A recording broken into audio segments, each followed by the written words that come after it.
about this is very formulaic. I like how I know how you guys like to have a method to do something, and all you have to do is replicate it without having to think. That's what you guys like to do. It's true. I mean, students don't want to have to think on their own. They don't want to have to kind of figure out what part goes with what, and that's kind of one of the things that I try to instill in you guys is to think about the entire process of what's going on. What do certain values mean? What do things look like? Things like that. Whereas completing the square is very do this, do this, do this, do this. What's trying to accomplish here is this. Oh, well, we'll get back to this one. What you're trying to be able to do is we're trying to create a way to solve a quadratic equation to get through zeros via a method, so that way you get junk squared equals something. What I mean by the whole junk squared thing is what happens with. Does that look like you? What happens a lot of times with when we're looking at stuff is we know that if we get, for example, x minus 3 quantity squared equals 12. How do you solve that?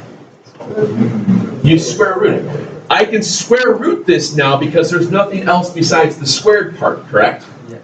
If there was a 3 here, what would you have to do first? You'd have to divide out. If there was a 3 here, do you distribute into this? No. Why were some of you trying to do that? It's wrong, is what it is. Anyway, so when you got to this point here, what would you do? You'd square root, okay? If you square root, when you square root over an equal sign, what do you have to have? Plus or minus. You have x minus 3 equals plus or minus 2 root 3. That's how you simplify the square root of 12. If that 12 was negative, what would the root be? 2i. Remember, the I value would go between the 2 and the 3. It doesn't go out in front of it, okay? It's plus or minus 2i root 3. It's not I plus or minus 2 root 3. That's incorrect. That means you're saying I plus or minus 2 root 3. That doesn't work. Lastly, here you would move this over, and you'd have 3 plus or minus 2 root 3. And that was a method to solve an equation that was quick and easy. Okay? But the idea here is that you had to have what was called junk squared. Now, what happens here is junk squared would have been x minus 3 times x minus 3. If you FOILed that out, you would have had x squared minus 6x plus 9. Okay, very vaguely remember how to do all that. So what you're trying to do is create this idea of what's called junk squared, so that way you can take a square root and it goes real quick. This works out really, really nicely when you have your b value is even. Okay? If your value of b is even, this is a great method to do this. So what we do is there's a nice little step-by-step process to get this thing situated.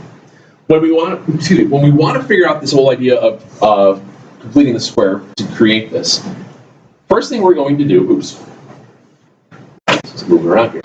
First thing we're going to do is make a decision. Is b even? Okay. If b isn't even, this still works. It's just one of those ideas that you can go either way with it. If b isn't even, I would do a different method, and we'll get to that later. So in this case here, my b value is even. So what I have to do first then is I'm going to move c to the other side. Okay. I'm going to move c to the other side, but when I rewrite, I'm going to do it like this. X squared plus 10x plus blank is 3 plus blank. Okay? There's a reason why I'm doing that. Okay? So I moved c to the other side just by adding 3 to the other. Okay? Now here's what we do procedural-wise. Step 2. Take half of b. We're going to drop it into here. Okay.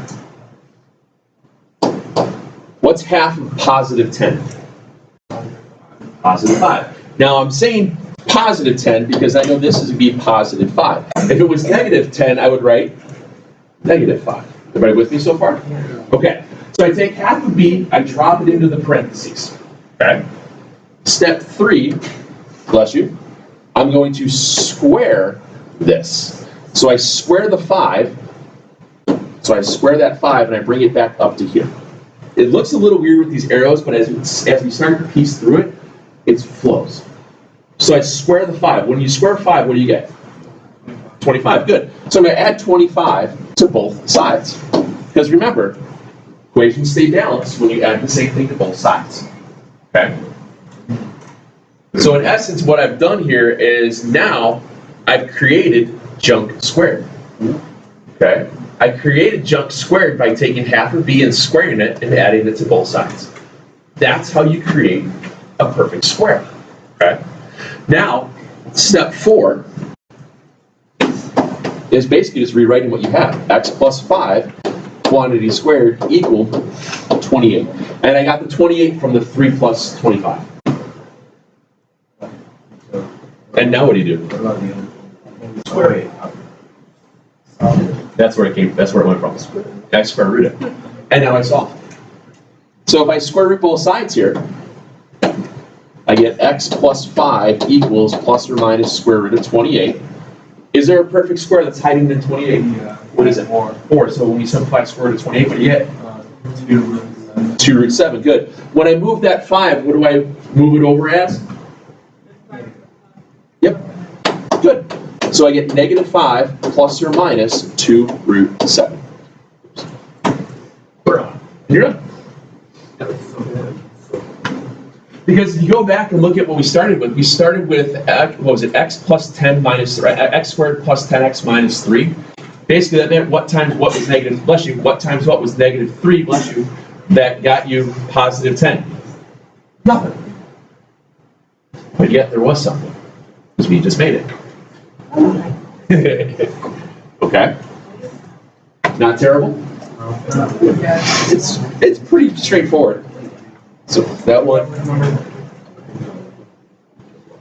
So, sorry, x squared minus 16x plus 76. All right, try this one. Same idea. First thing I'm going to do is what? Yeah, 76. Move the 76, yeah. How do you move the 76? Subtract, good. So I subtract the 76, so I get x squared minus 16x plus blank is negative 76 plus blank. Also, those plus blanks on both sides will always be pluses, because no matter what you square something, you're always going to have a positive value. I know, it's crazy, isn't it? All right.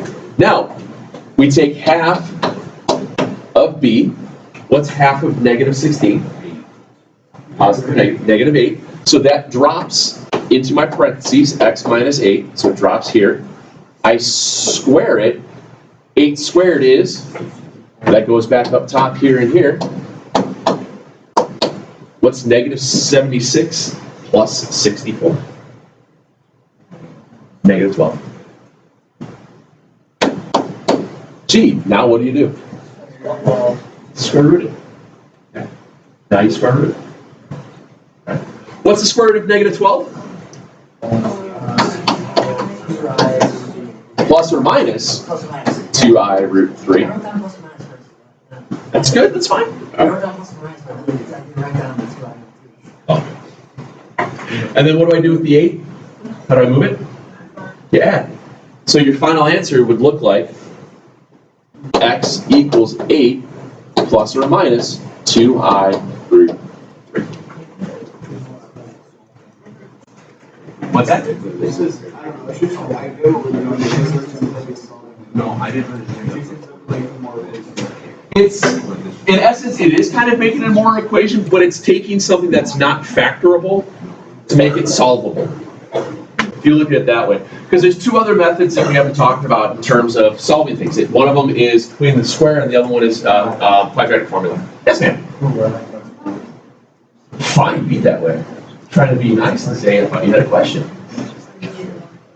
Well, you do that. Yeah. Let's jump. Okay. So one of the main reasons why we do this One of the main reasons why we do this is eventually, I don't know if we're going to get to it first semester, this might actually have to wait till second semester this year. We do stuff with what are called conic sections. In conic sections, you have a lot of completing the square in order to switch them from what standard form is to the actual graphable form. So there's some, completing the square is a tool by which we use a lot for conics. This looks crazy, but as you get going into it, it's really easy to do. It will be very simple to do and how this stuff's going to work. Right now, on a skill check. Do it.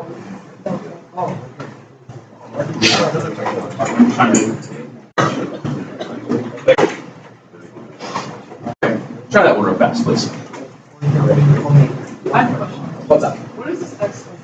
What X? Okay. So what's happening here is, you think about it, what's 64 than 8? Oh, So it's negative 8, so it's the x minus 8 squared. We're creating the first square by taking the capital B value, dropping it here. Squaring the capital. So just like here, it's half it. Here, I'm squared.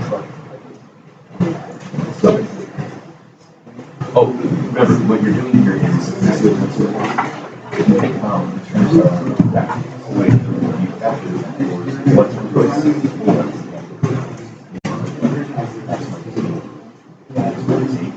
we're just ready for it. We're creating that joint square gap so that we can solve these respectively. Does that make sense?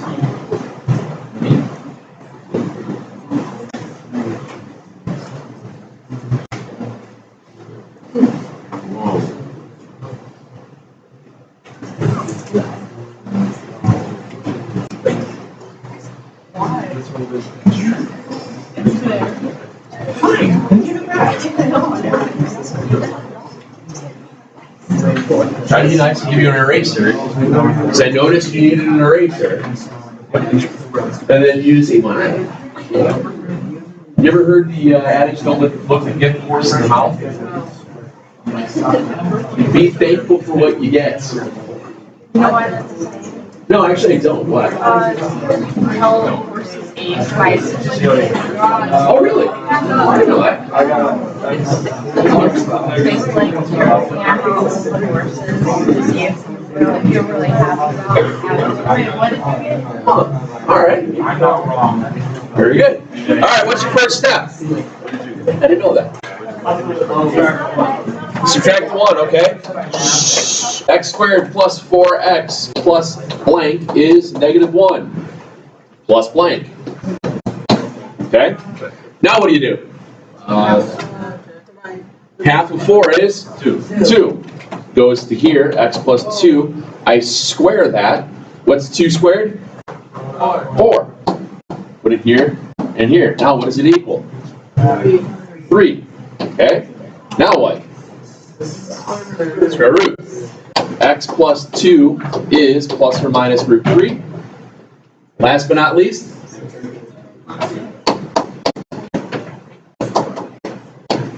completing the square is really nice. Okay. You guys are all like, yay, I can math this one. All right. Okay. Now, yes, sir. It's a method to solve it. Anytime you have an even value of b, this is the easiest method to do. If b is odd, it still works, but you have a fraction. And it's not like the fractions are tough. Okay. For example, let's speak of the devil. What happens if it's an odd number? It still works. Okay. All right. Now, what would you do first again? Well, not subtract. I would add. So I get x squared plus 3x plus blank is 1 plus blank. Okay. Now, the reason why I wanted to show this with the fraction is that when we do get to conic stuff, we will have to deal with some fraction ones. Okay. Now, when we take half of 3, isn't that just 3 over 2? Yeah. I want you guys to stop using decimals. Everybody stand up and raise your right arm.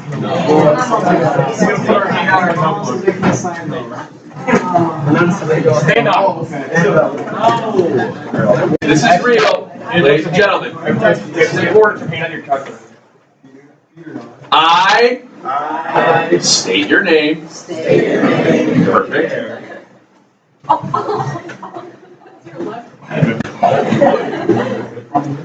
Play along like a normal human being.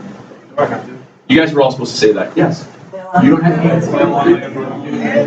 to. Do solemnly swear to not use decimals.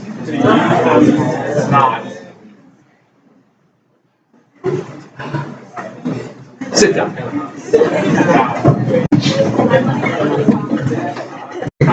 Now, isn't 3/2 half of 3? Okay, so that drops into here. When you square it, when you square a fraction, that means you squared both the numerator and the denominator. What's 3 squared? What is 2 squared? Okay.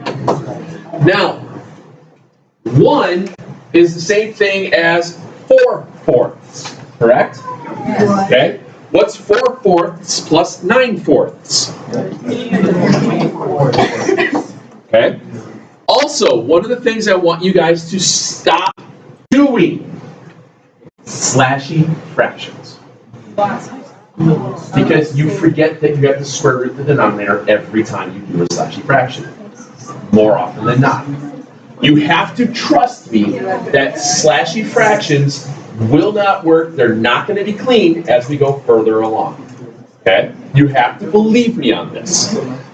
So, square root both sides. You have to square root both the top and the bottom. This case, it's nice. Square root of 4 is 2. So we wind up with x plus 3/2 is plus or minus 13/2.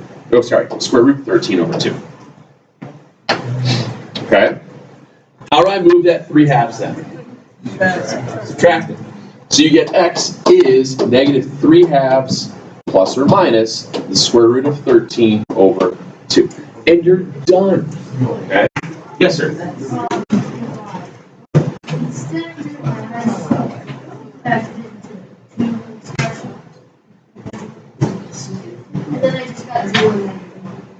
Well, that's not right. What times what's -1 that adds together to get 3?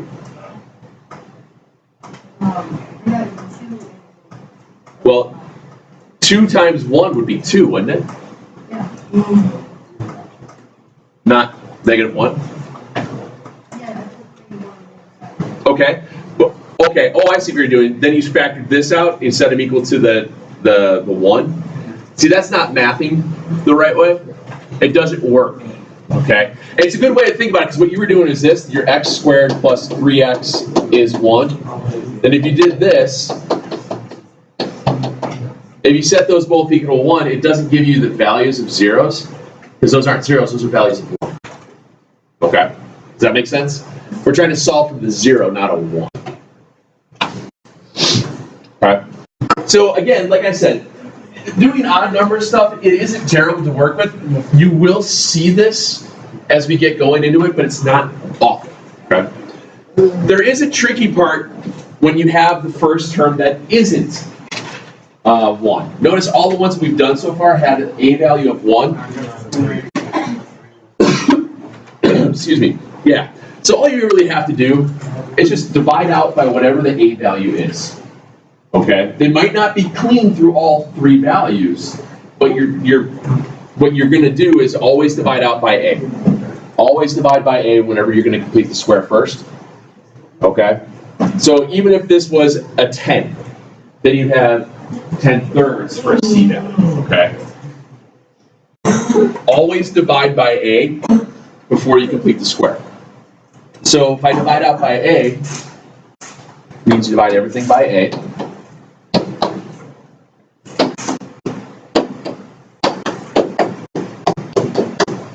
Okay.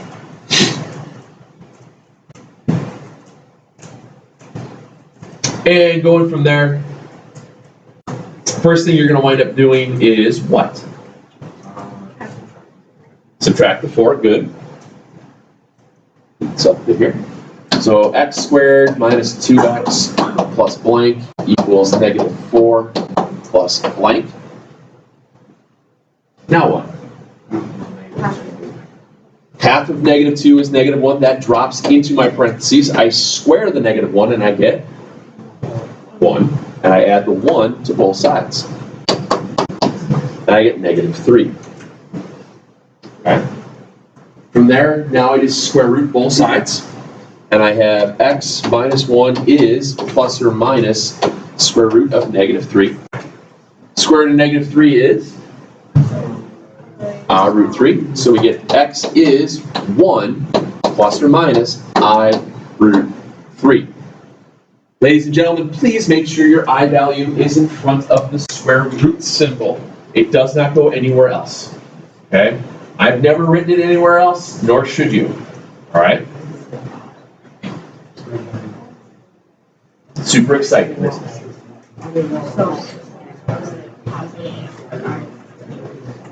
Yeah, the negative 1, you take the square root of negative 1 is I. That's where it comes out. Okay? The other method is this. The quadratic formula.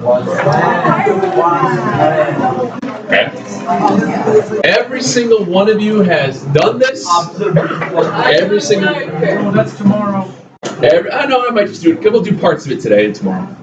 So the idea of this one is, this is the all else fails, or this is the case if your b value is odd. I just use this. Okay. When you have quadratic formula, you have x equals the opposite of b plus or minus the square root, b squared minus 4ac all over 2a. You may or may not have remembered there was a song that went along with that. Do you remember the song? No.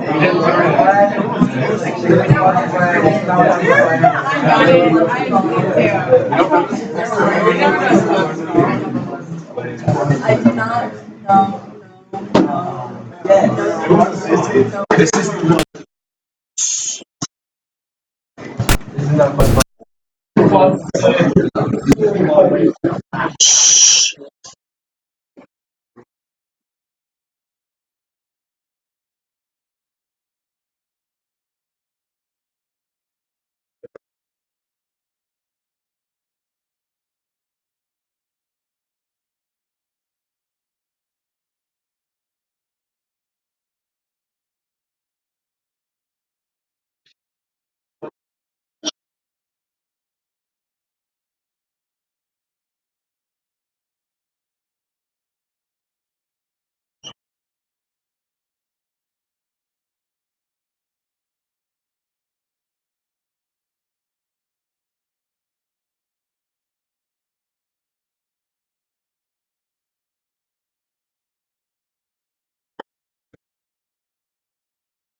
You don't remember that one?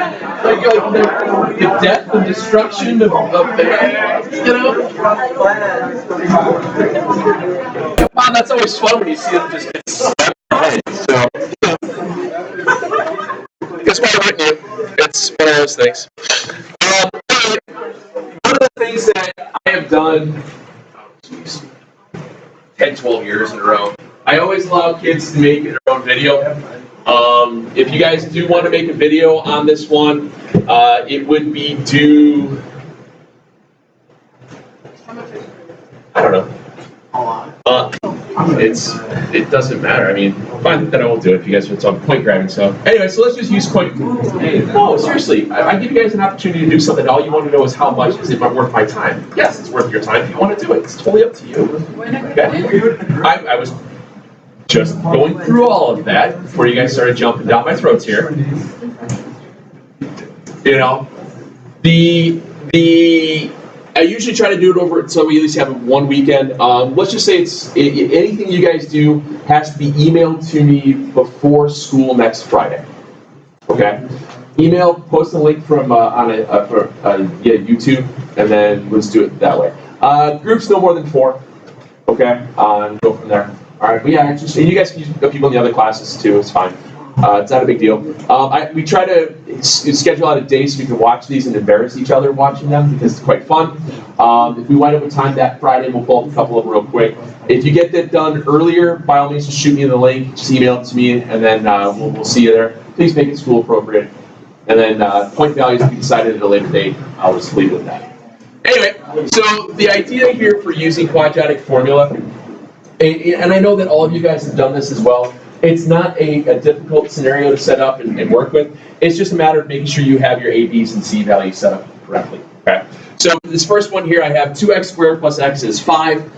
Remember, I always say list what your A, B, and C's are because it helps you to know where things are going to go. Also, if you have not memorized the formula from years past, actually, we rewrite this for 2x squared plus x minus 5 is 0. That way you know. The more you write it out, the better off you will be because it gets stuck into your brain. It's not anything that I give you guys. I won't give you formulas. The only formulas I generally give you guys will be sequences and series, and then when we get to the conic stuff, I'll give you guys those formulas. I don't make you memorize those either. But pretty much everything else you kind of have to know. So I would just write out x equals opposite b plus or minus square root of b squared minus 4ac over 2. Sorry. I read it out a couple of times just so I remember everything, and then I piecemeal it together. So what is opposite of a positive 1? -1. -1 plus or minus square root 1 squared minus 4 times 2 times -5 all over 2 times 2. Once again, I always like to write out what I have before I try to do any math, so that way I can see what you guys accidentally screwed up. For example, 4 times 2 times 5, sometimes people might write 13, because they add, or that'd be 11, sorry. I did 4 times 2 and added 5, but the idea here is so that you can piece it together correctly. This will always be in simplified radical form. There will be no decimals. Sometimes the radical works out cleanly, it's perfectly fine. Sometimes it doesn't, you never know. So in this case here, what's 1 squared? 1. Negative 4 times negative 5 is 20. 20 times 2 is 40. So it's 1 plus 40, so you get 41. So underneath the radical, we get negative 1 plus or minus the square root of 41 all over 4. Does 41 simplify? Nope. You're done. Okay, then you're done. If that 41 happened to, let's say it was the square root of 40, that's something you could have simplified out. You could have taken out the 4. Yeah, you would have had 2 root 10 and you would have left it like that. The only time that you'll wind up doing any simplifying with these things any further is, for example, I know this isn't the answer, but sometimes you might see something like this, like negative 8 plus or minus the square root of 12 all over 4. Well, what's the square root of 12? 2 root 3. So this could be negative 8 plus or minus 2 root 3 all over 4. What are all 3 of these coefficients that is applied to? Notice I'm not dealing with the radical, I'm dealing with the values out in front. Sometimes that comes up where you would simplify that out, and you'd wind up with negative 4 plus or minus root 3 all over 2. That's something you can do when you simplify things through. Right? Nothing too crazy. Textbook answers and stuff like that, what happens a lot of times is that they would separate them into 2 parts, 2 fractions. I think that came up a few times before also. You don't have to do that. Just leave it all over the one value, and I'm fine with it. The only thing I ask that you guys do is simplify if possible when it goes through those. It shouldn't be so bad. Like I said, quadratic form is pretty easy. This is for one that, if you can't complete the square, do this. It's just a method to use. We'll leave this one for tomorrow then. Okay. So, let me get you some problems here. I know I posted. Yes, ma'am. Okay. I'll have a video up. We're going to be doing discriminant stuff and probably some stuff in class. It shouldn't be too crazy. So, I'm going to repost the 5.6 PDF. I don't think I have that one on the calendar. I can send 5.5. All right, so how fast these 2 go.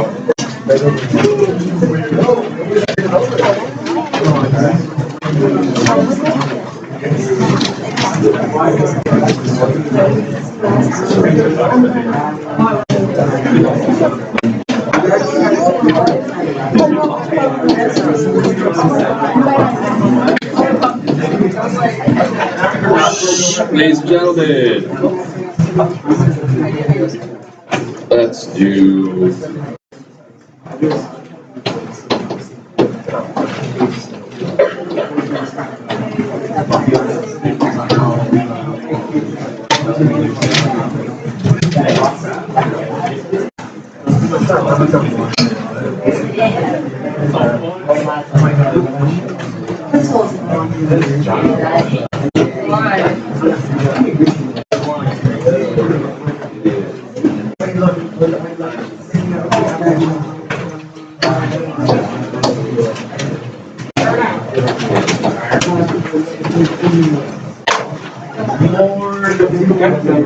shouldn't be too crazy.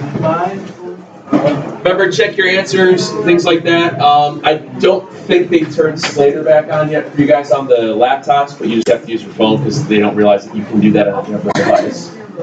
So, it's pointless why they would do that or that, but whatever. So, go from there. We'll do discriminant stuff tomorrow. If you guys aren't going to be around, that's pretty easy to look at and go. We'll do discriminant, and then we'll start making lists of when to use what method.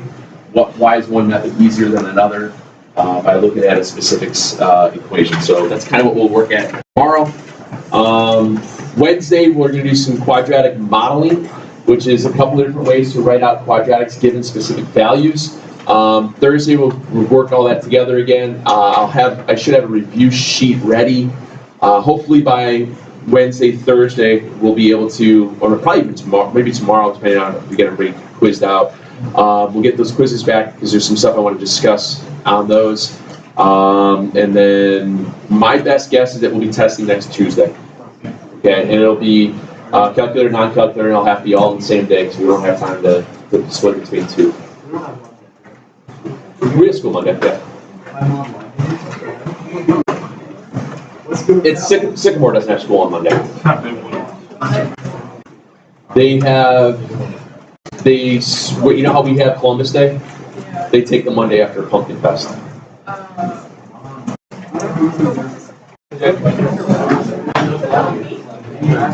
Like pumpkin fest is